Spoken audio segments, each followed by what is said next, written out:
Hello again and welcome back. I'm Rich Malloy and we are live again for Longmont Startup Week. And for this session, we are talking about leveraging state and federal funding resources. And you may not know this, but there are a lot of resources out there for startups and for small businesses of all sizes and of all different characters and of all different products. And so we have two great experts here today to share with us about what those resources are and how you can tap into them. Now, before we get into that, Longmont Startup Week is an entirely free program that has been brought to you all week. And in order to make things free, we have sponsors. And so I want to take a minute just to genuinely, deeply thank the sponsors who have made this possible. Our platinum sponsors this year are ARC Thrift Stores, Avocet Communications, Ward Electric Company, and of course, Longmont Economic Development Partnership. Our gold sponsors are BizWest, Left Hand Brewery, and Docketly.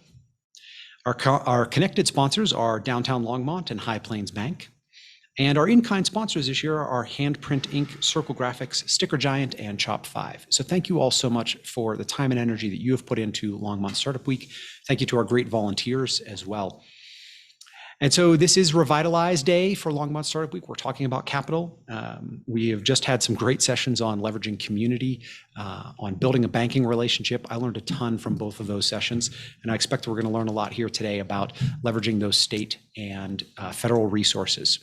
So without further ado, I'm going to invite our first panelist. Welcome Katie Woslanger. Katie is the Senior Manager from the Colorado Office of Economic Development and International Trade and the Senior Manager for Advanced Industries.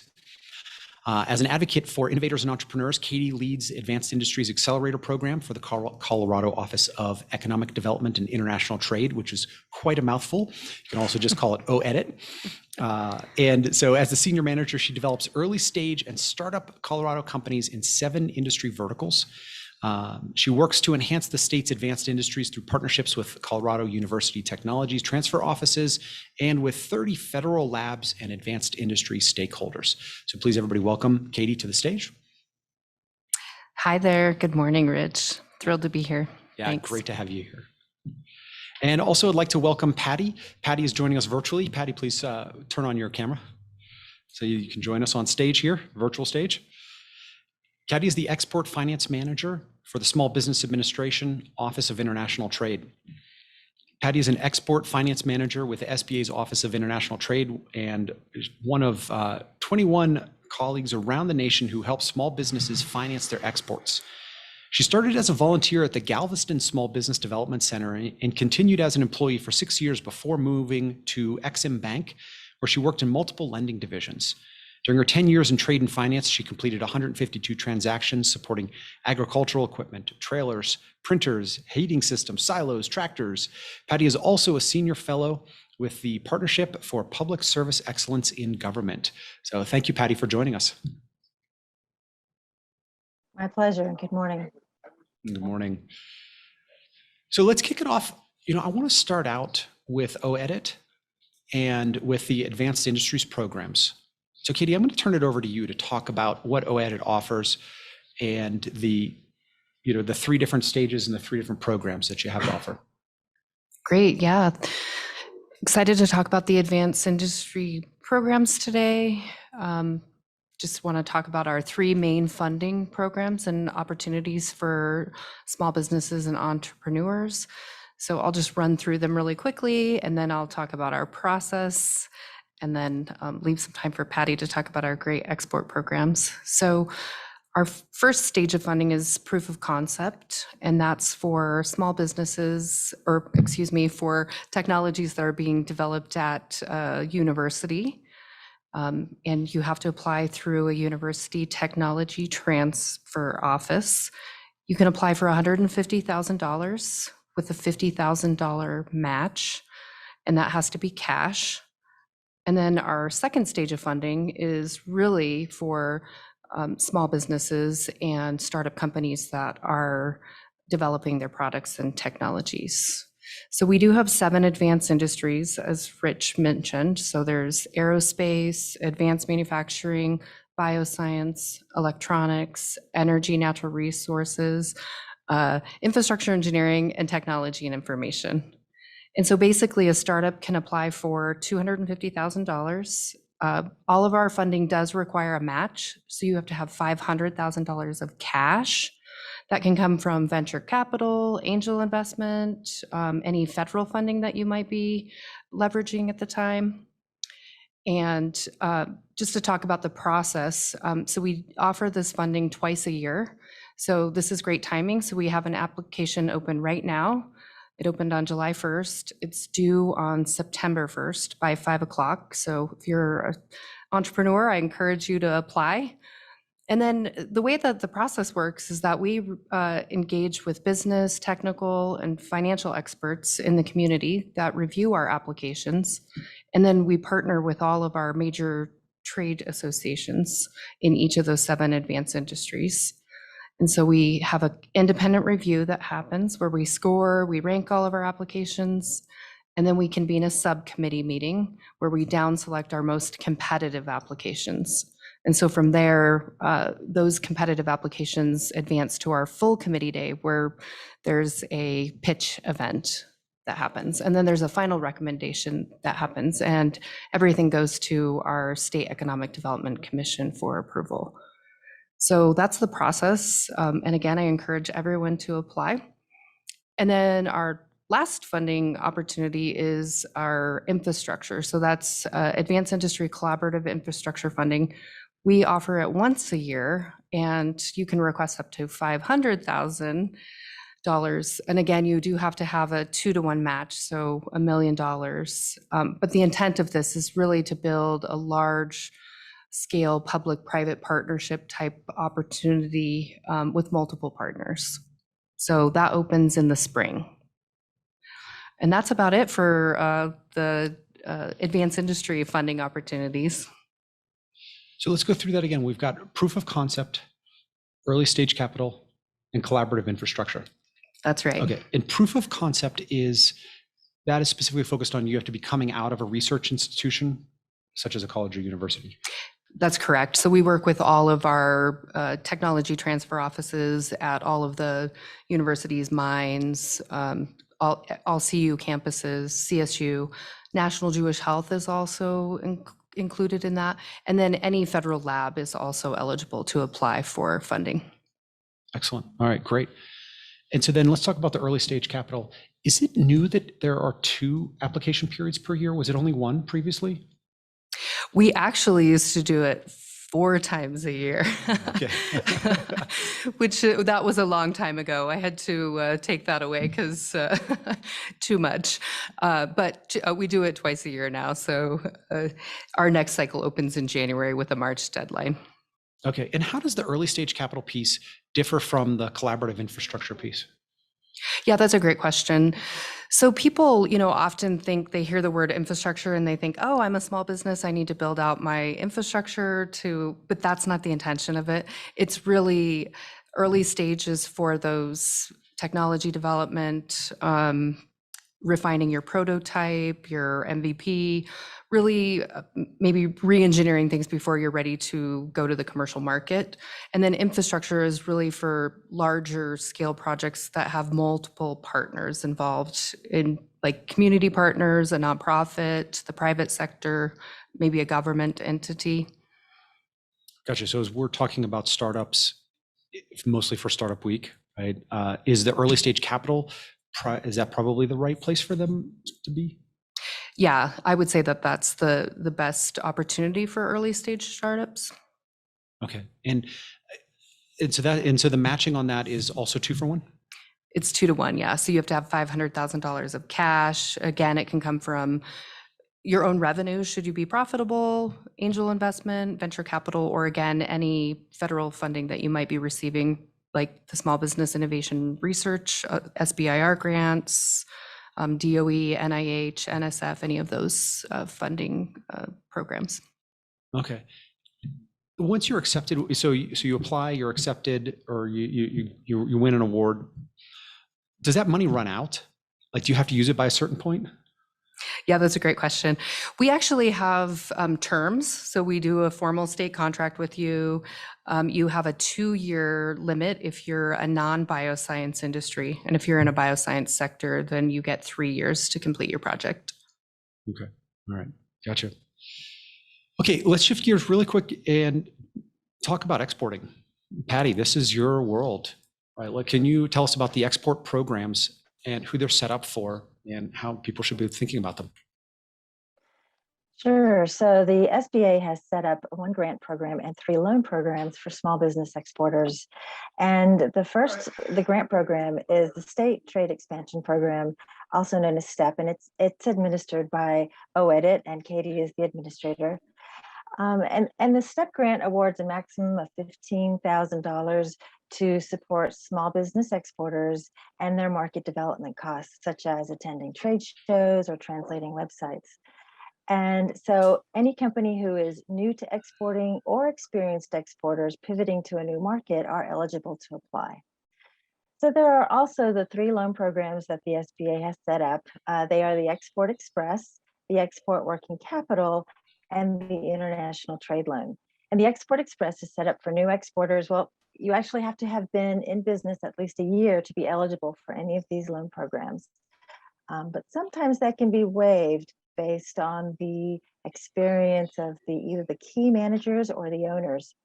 And so for the Export Express, that's designed for an exporter's development costs. So if they have they have to pay for certification, if they have to pay for testing, or for your marketing, you can use this loan to cover those costs.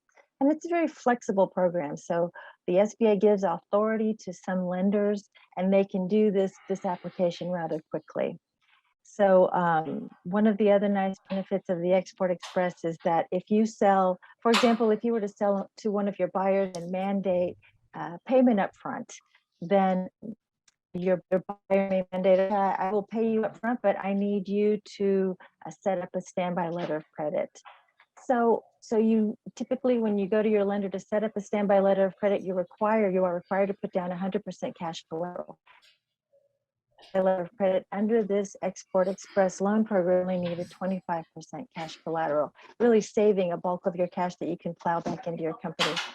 So the Export Express is really handy for new exporters because it does help you manage your cash a little bit better, and then it gives you the ability to either set up working capital or use it to buy equipment.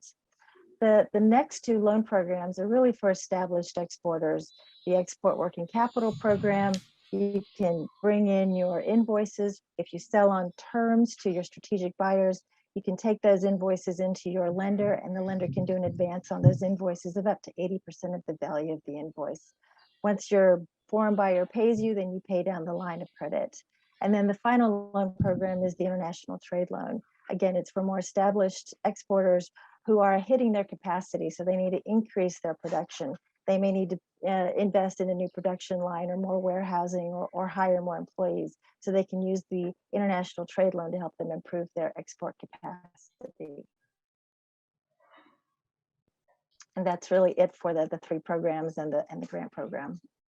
Excellent. That's fantastic. And you can participate in multiples of these? You can. So often you will find an exporter who does both the STEP grant, and they may get the Export Express, or they may get the International Trade Loan. So you can mix and match based on how you need to use the funds. Yeah. And you don't already have to be exporting, or do you already have to be exporting? Not for the Export Express. You can be a new exporter for that. For the International Trade Loan, many times you do have to already be exporting. But any specific questions on the companies, you're going to be providing our contact information, and I'm happy to work out the situation to which loan program fits you best. Yeah, that's great. Dumb question, but I'm going to ask it anyway. My world is software. Does this apply to startups selling software overseas? Yes, it does. So eligible items for support include goods and services. So you can be doing goods like tractors or applesauce, or you can be selling engineering services, software services. It's all eligible and considered an export.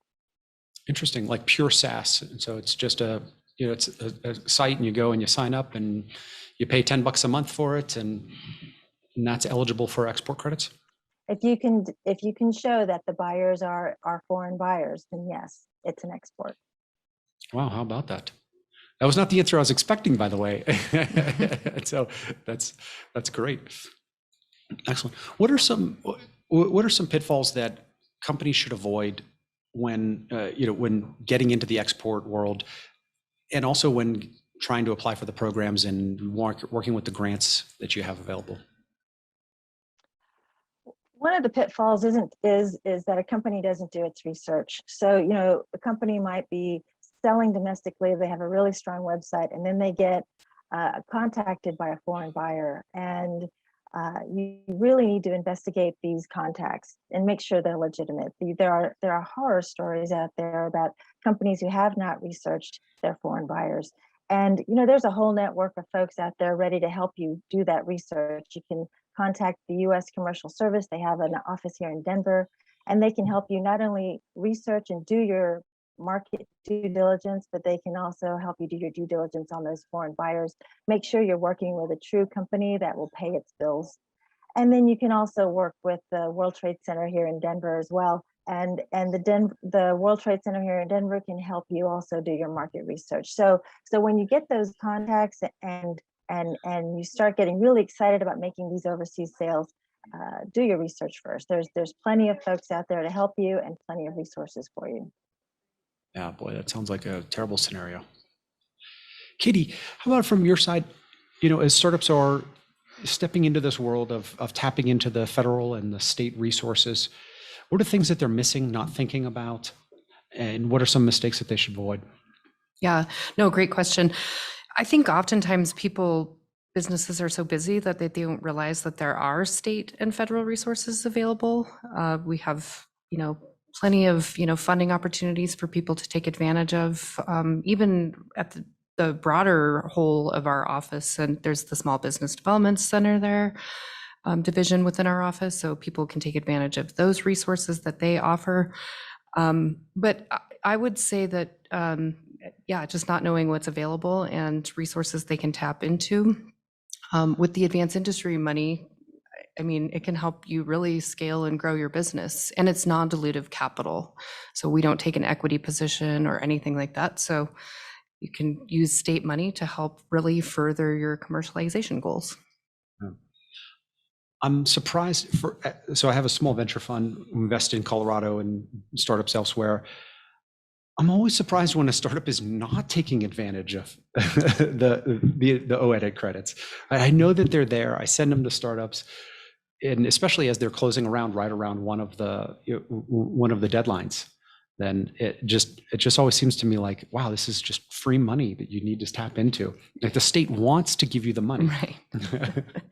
Yeah, we do. It is a competitive process. We receive, well over 100 plus applications. We fund around 15 to 22 startups. So it is very competitive, but with the network of business, technical, and financial experts that we engage, if you aren't funded for whatever reason, you get a lot of great feedback about how to refine your application, maybe some things in the market that you haven't even taken into consideration. So again, these are experts in the field.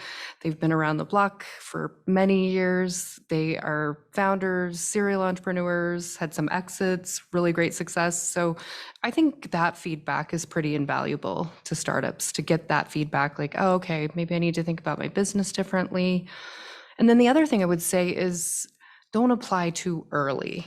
So if you're really just still in that proof of concept phase as an early stage company, maybe wait till you have a little bit more traction. And I say that just because it is so competitive. You expose your application to all our reviewers. Sometimes it's not always as successful. So what is the right stage then? How do you know then too early or not too early? Well, that's a good question.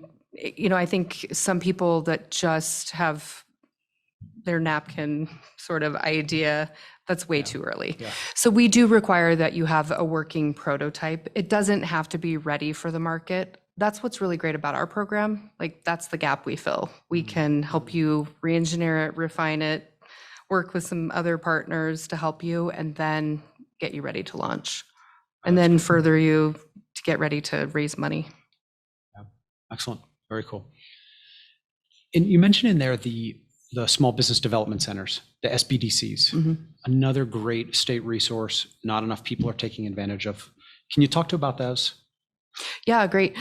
So we have a state director that's in our office that actually oversees all of the SBDs across the entire state. So some of the resources that they offer are, that early business plans that they can help you with.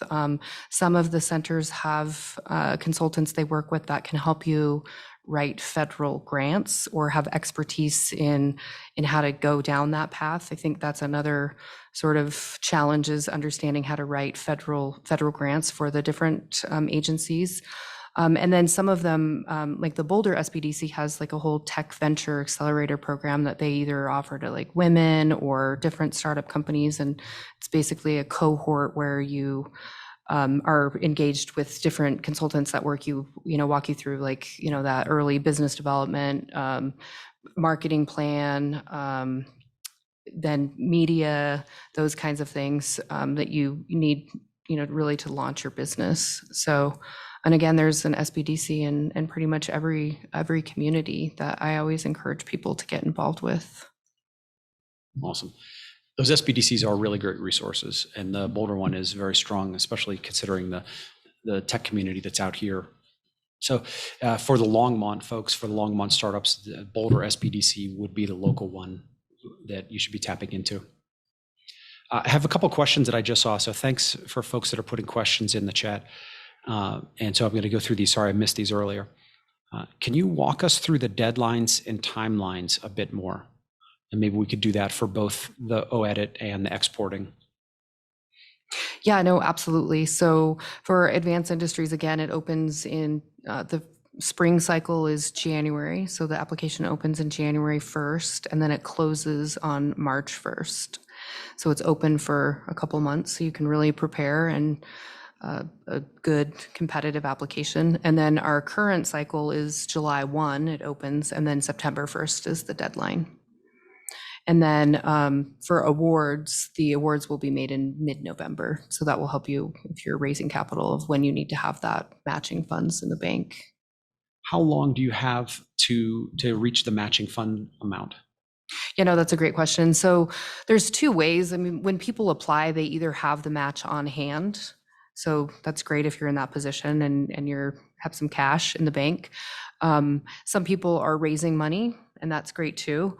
Or some people apply for what's called conditional approval, and it allows them 6 months really to obtain the matching funds. And that's a really great flexibility model for, I think, companies. So say you get an award in November, you would have until next May to raise the matching funds. However, that being said, you can't spend any of the state money until you actually show the full $500,000 in the bank. But it gives you that flexibility to say, hey, I received this advanced industry award for $250,000. It's sort of a leverage piece for I would say companies to say, we're the first dollar in, we're kind of maybe de-risking it a little bit. But on that note, if I may, it's a good maybe to dovetail into what's called the Advanced Industry Tax Credit Program. So this is actually a program that we offer to investors that are looking to invest into a company. So an investor can receive a 25 to 30% tax credit up to a $50,000 investment into a company. So that's another really great leverage as well. You can say, hey, I'm applying for this grant, you can invest in my company and receive this tax credit. And so I think those work really nicely and complement each other. And that's on a calendar year. So that opens in January. There's $750,000 of tax credits that are available, and it's usually fully subscribed by the spring. So in January, apply as soon as possible. That's great. It must be the tax credit that I'm thinking of that does it once a year. Yep. Yeah. Gotcha. Okay. And I did have a follow-up question that I wasn't totally clear on. And so if you have already raised capital, and let's say you raised it 6 months ago, is that still applicable for the early stage capital program? Yeah, no, that's a really great question as well. Actually, it's all new cash as of the award date. So if any pre-money that you've raised will not count. So it's all new cash that you have to show evidence that you've raised. Okay, gotcha. So for startup founders out there, you queue up your funding basically, and you get you get everybody excited to the edge of the pool, and then you say Colorado's going to jump in first. That's right. And then you push everybody else in, and everybody brings their money to the pool party at the same time. That's right. And it's a great, we have lots of success stories as well to, talk about. So in how people have really scaled and where they're at and raising money too. So it's significant. Awesome. Good. We'll come back to some success stories. Yeah. Let's talk about the timing. And Patty, can you tell us about the timelines and the timing and deadlines for all of your programs?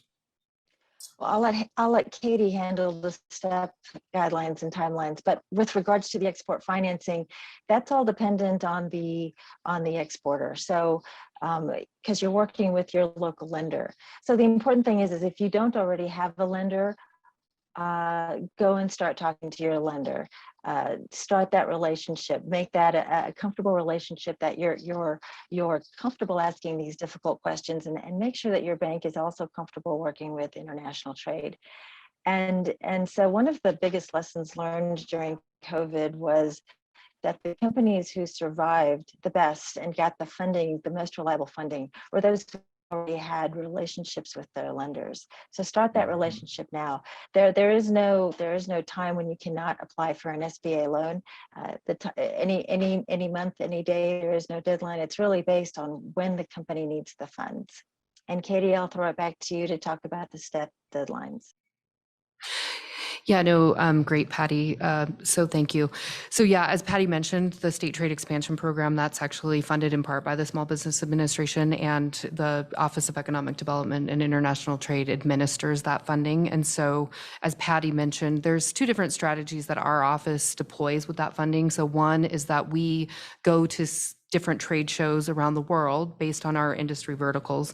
And we build out the booth, and then we invite a delegation of Colorado companies to apply, and we give them a stipend to attend, and that can offset the cost for airfare, lodging, per diem, and then any other materials that you may need to bring to the trade show. And then second to that, we allow companies that are interested in either market expansion or they're new to exporting to do their one-off trips. So say there's a trade show in your industry and it's not something the state's going to, you can apply for funding to go to that specific conference or trade show. And so on the deadline there, the trade shows usually have a specific deadline around them, just because we need to prepare all the companies that are going, translate any of the materials for the country we're going to. But usually it's 4 to 6 weeks in advance so that we have time to process your application and get you ready to go. But again, you can apply for up to $15,000 for those opportunities. That's great. Yeah, let's dig in on the trade shows, right? And this is something that is helping those exporters, and you probably physical goods, maybe software, but getting to the trade show, it has to be an international trade show, or more than 50% of the attendees are international. Is that right? That's correct, yeah. Okay. What are some of the trade shows that are coming up? Yeah, so great question. So the most current trade show that's coming up is called the Green Expo, and it's in Mexico City. It's actually September 7th through September 9th. So we're actually still actively recruiting. So if anyone's in the solar, water, renewable energy space, encourage you to apply. We're giving a couple $1,000s for the stipend for you to come and attend. And what's really nice about it is everybody gets their own, booth space. We help brand the booth for you. We prepare, information about each company that's in market. And then we also work with a local consultant that helps, typically connect you with, potential suppliers, distributors, or any other needs that you might have in the market, either at the trade show or in a future date if you're, looking to expand in those places. But Green Expo, if you're in that space, encourage you to apply. I believe the application's open until next Friday. So. That's great. And what were those industries or those verticals again? It's really around renewable energy, so solar, water, any other type of renewable energy application. Excellent. Wow, that is great. Water is a good one Yeah, in Mexico. yeah, for sure, for sure. And also, and this may be Patty or or Katie, but tell us about the credits or using these services for marketing expenses, global consultants, other resources to help you get your business overseas. Patty, do you want to start off? Sure, Is I this up can your start alley? out. Yeah, so the Export Express is the market development loan program, and you can use that to do all those things that you just mentioned. So, for example, the U.S. Commercial Service has a Gold Key service that helps you connect with your foreign buyers. You can arrange face-to-face meetings, and those are for a fee. And so you can certainly use the Export Express funds to do that, to pay for that service. If you need training, for example, at the World Trade Center or at other international training sites, you can certainly use the Export Express loan program to help you with that. So What types of any training would that kind be? of well, training on Incoterms or training about how to do business in a certain country, Mexico, Uruguay, China, Malaysia. So if there are specific training in those areas that you want to take to learn more about selling your product in those areas, if you have legal fees, for example, you want to get your product or your design patented, or you need to get certain protections in place, then those are expenses that can certainly be covered by the Export Express, and will help you enter the market stronger, so that you've covered all your bases. You know exactly what you're getting into, and you understand all the costs involved and the fees involved, and your pricing is correct. Great. Katie, anything to add to that? Yeah, so thanks, Rich. We actually have a global consultant network that we work with as well. So those consultants are in different international markets. And again, you can apply and say you want to explore Brazil as a market. We have a consultant in that market that, you're interested, but you're not really sure what kind of regulatory or barriers to entry that might exist in that market. So that consultant will do a market research report for you. They can list out any potential customers or clients there, talk about any of the regulatory issues. And then I think it's really valuable. They do that in advance of you even going there. So if you get the report back and say, we're not really ready for this market, or there's some pretty hefty regulatory issues that we have to, look into, it mitigates any of that risk of you going there ahead of time. And we have, again, you can apply to have more than one market research report completed by our consultants. There's UK, Australia, but then also what Patty mentioned, we work closely with the U.S. Export Assistance Center, who also works with the commercial service officers around in those countries that also can help do some of those activities as well. So, and then again, World Trade Center too is a partner of OEDITs. So you keep talking about the World Trade Center. As a former New Yorker, I just think of the buildings, the former buildings, right? Tell us, what is the World Trade Center? Where is it in Colorado? How do you get engaged with it? Well, it used to actually be downtown. So there are some twin towers in downtown, and I believe they used to be located there. I think they're engaged in building a new campus right now. I don't really have all the details on that, but I think and Patty, you might know, they're located, I think, at Geotech Environmental. Right now is where their temporary home is, but I think, again, they're building out a new, really exciting, beautiful campus. And if you'd love to learn more about that, I encourage you to get in touch with them and see what they're up to.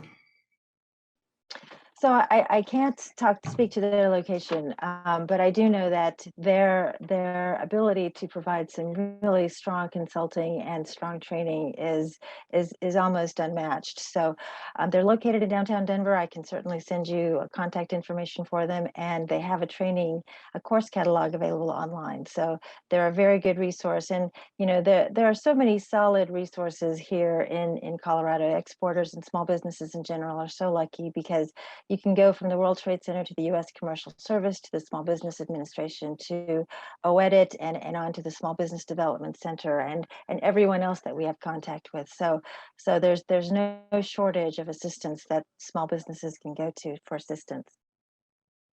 Excellent. Great. So a couple more questions I want to answer from the audience. This is a good one here. Some funding programs don't let you talk to the program manager. Can you tell us why that is, and how do I manage that? Yeah, that's a great question. I don't know all the programs that don't allow that, but I know some in the federal government, there's sort of a blackout period where you're not allowed to talk to the program manager. We don't have a restriction like that, so happy to have anyone call me, email. I'm happy to answer your questions. I've been at the office for around 8 years now, so I've probably answered every single question that you're going to ask me in some form or another. And it's so funny because people will email me and they're like, I feel like I'm annoying you with all these questions. But really you're not. I mean, I really would rather have you call ahead of time or email me in advance so I can answer those basic questions about our application process or any other questions that you might have so that you can prepare a successful application. Of course, I'm impartial in the process, so I don't vote, I don't score, I can't recommend or anything like that, but it is helpful to call ahead of time so that I can guide you appropriately or even tell you if this isn't the right fit. And as Patty mentioned, we have so many resources out there. If this isn't the program for you, then we'll find you one. We'll make a recommendation somewhere. Patty, how about from your side? It sounds like Well, you guys are looking and willing and ready to help. So yeah, I essentially I am the program manager for SBA's Export Finance Program. My phone number, my email, I'm always accessible. And for example, I'm out of state right now, but I'm still here participating, happy to answer questions. So if anyone does have any questions, I'm easy to reach. Just send me an email or a phone call and you know, we'll work with you. And even if you're not looking for financing, that's okay. I'm happy to guide you to the group that is most helpful for you. Wow, that's great.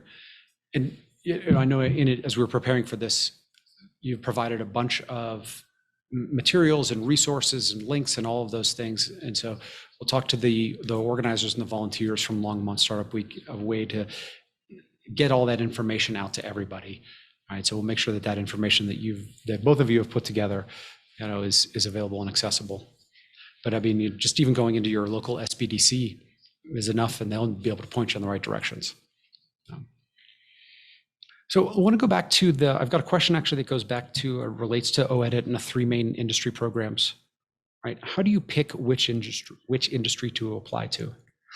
Yeah, that's a great question. So again, we have 7 advanced industries we focus on: aerospace, advanced manufacturing, bioscience, electronics, energy, natural resources. That also includes clean technologies, infrastructure, engineering, and technology and information. And the way that we look at the program is that you have a novel or disruptive technology that advances the sector. So, for example, in advanced manufacturing, we don't consider just that you're manufacturing a widget. We want you to have some advanced process that's unique to the industry or, you know, again, disruptive. So that's the way we look at advanced manufacturing. When you are applying, I encourage you to only apply to 1 or 2 industries. Some people like do the shotgun approach, especially if they're a technology company. They're like, well, we impact everything. Well, really focus on that industry where your technology is moving the needle forward in that sector. Just because you have maybe some energy clients, for example, that your software solution might address, that doesn't mean you're an energy company, because you'll be competing, you know, your application will be competing against companies that have a water technology or a wind technology. So that's how we, you know, sort of encourage people to look at the application and in terms of what industry you should be looking at. So I would do a primary industry, maybe a secondary industry, and really focus your application there. Are the awards by industry, so are some oversubscribed and some are undersubscribed? Yeah, so that's interesting. We try to balance the portfolio every single cycle. It just depends on where you fall. I mean, the Advanced Industry Program started in 2013. It's modeled after a legacy program that was focused on bioscience. So by nature, we actually have a lot of bioscience companies that apply. They're mature, they kind of understand how it works and stuff. But also through our funding streams, one of them, the funding specifically in our statute says has to go to bioscience. And then the other funding stream, one half of it has to go to energy companies. So by nature, energy is a little oversubscribed, bioscience is a little oversubscribed, just based on those funding streams. But we don't fund by sector. It's one pot of money, everybody's competing, and then the best technologies rise to the top. Got it. And because you're not an evaluator, you can help people decide which industry they should be, how they should bucket themselves. Yeah, and that's why I encourage people to call ahead of time, because you can tell me your technology and what you're trying to accomplish and do, and I can say, that doesn't sound like that's something that would be, really competitive in that sector. And, again, it's highly competitive. We can review at any given time 50 plus applications in the technology sector, and we're really only down selecting 4. So please call ahead of time. We will help you, answer some critical questions about preparing competitive application. And again, as I mentioned, if you're not funded for whatever reason, we prepare that really, I think, impactful feedback that's helpful. Great. So we've got about 10 minutes or so left. Let's talk about some additional resources that are out there that startups and small businesses are not taking advantage of. Commercial service comes to mind. We talked about SBDCs.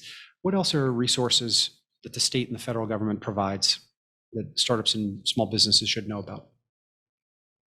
Yeah, as I mentioned, there's lots of federal programs. So the Small Business Innovation Research Grants, or what's called SBIRs.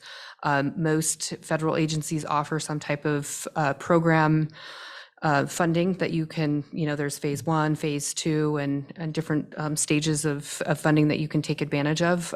So I encourage people to look into that. There's often different calls for those proposals. They focus on specific technologies that they want to really advance in the market. So yeah, I would definitely encourage people to take advantage of that. And I think what's helpful about some of those funding opportunities is they really, it's usually focused on the technology development. So what's nice is a lot of people, they get an SBIR grant, they focus on the technology development, utilizing that funding, and then the OEDIT grant for advanced industries will help offset your business development and marketing activities, things that sometimes the federal government restricts. So it really accelerates your path forward. But SBIRs. So there are. Go ahead.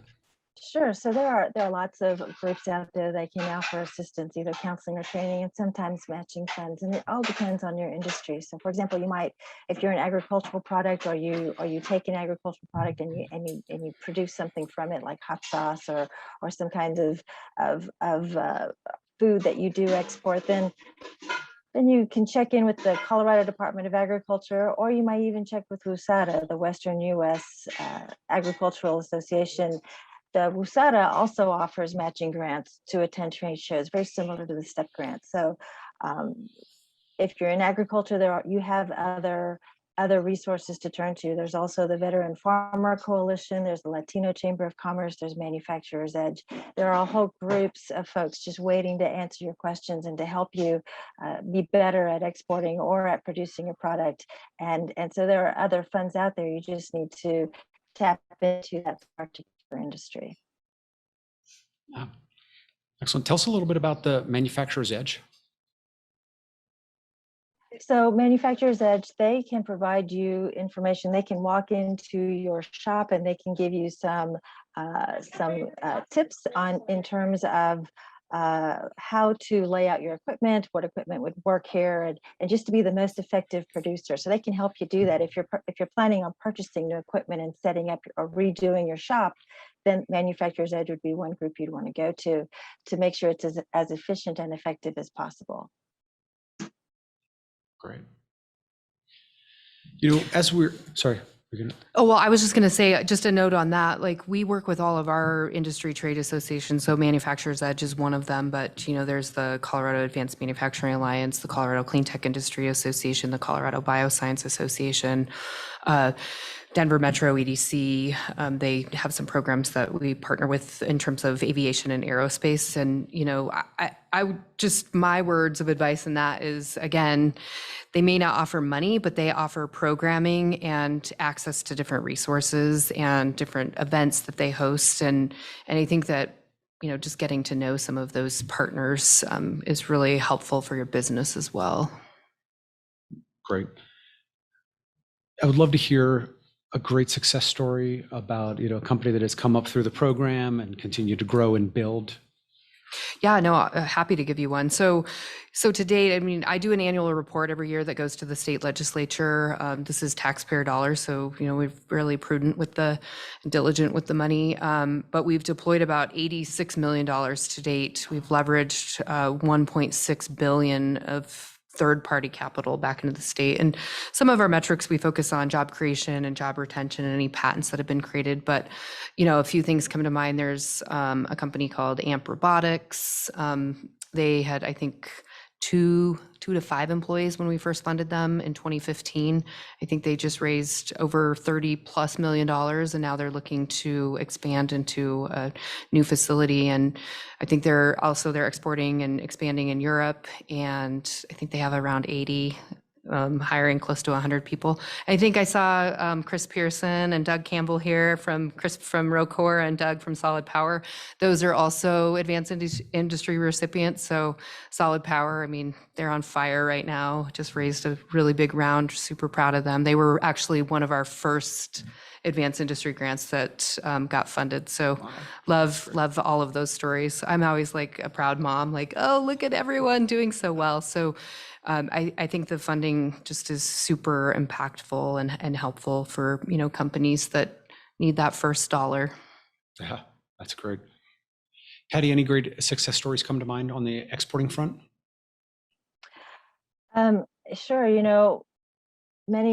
Several companies had trouble during COVID, of course, and working capital became a challenge. And so working through that application process can be challenging because you have to explain what the difficulties you're having and how you plan on overcoming them. So, we've worked with several companies throughout Colorado, and they've been able to increase their export sales. And these are export sales not only to end users, but to governments. So that the end user does not have to be an individual. The final buyer can be a government, like the UK government or the Japanese government.